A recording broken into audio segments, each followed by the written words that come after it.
back. Well, Minister in the Presidency, Jackson Mthembu, has given feedback on the outcomes of yesterday's cabinet meeting, and our reporter, Aisha Ismail, was at that briefing and joins us now live. So, Aisha, I imagine there were plenty of issues on the agenda there, notwithstanding the mini-budget from just yesterday. Just take us through some of the main issues.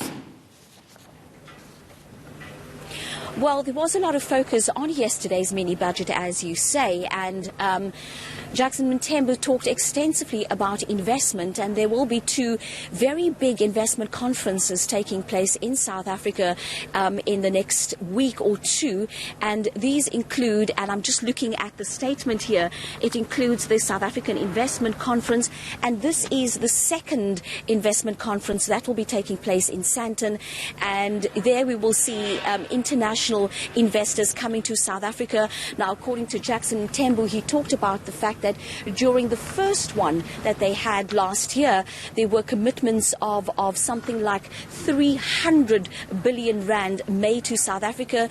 And he also talked about, since then, all the investors that have come to South Africa and pledged to invest here. And then, of course, there'll be another conference taking place that will be hosted by the African Development Bank, and this is the Africa Investor Forum. So there was a lot of focus on investment, particularly coming off the back of the mini-budget yesterday, where our Minister of Finance did not mince his words, telling us that the country is in trouble, we need to save, we need to hold on to what we've got, and literally saying that the cupboards are almost bare. So there was a lot of focus on that, and also the cutting down of the public service wage bill. That is astronomical at the moment, and there are plans in place to cut down on that bill. And then, of course, he also talked about e-tolls. There was a question about e-tolls, but the minister said that that matter is still before cabinet, and no conclusion has been released or no conclusion has been reached regarding e-tolls. Aisha, moving away from economic issues for just a moment, any word on or any discussion around the Rugby World Cup final?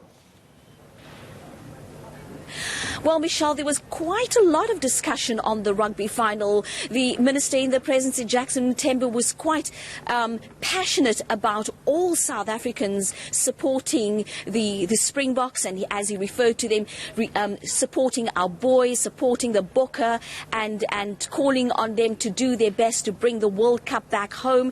He also said that President Cyril Ramaphosa will be sitting there in the stand cheering on the Springboks. And then, of course, there was a question about how is it possible for this blanket support for the Springboks when there is this dark cloud hanging over one person, a senior member, and of course it's Eben Etzebeth, the allegations about racism. And the minister then said that that's exactly what it is. There are allegations, and that the criminal justice system will be dealing appropriately with these allegations. But he then went on to say that all South Africans must support the Springboks, and he talked about hashtags bring back the World Cup and also a hashtag support the Bokke, and he also said that he would be supporting the Bokke come Saturday. All right, thanks for that, Aisha. Live to us there from Cape Town.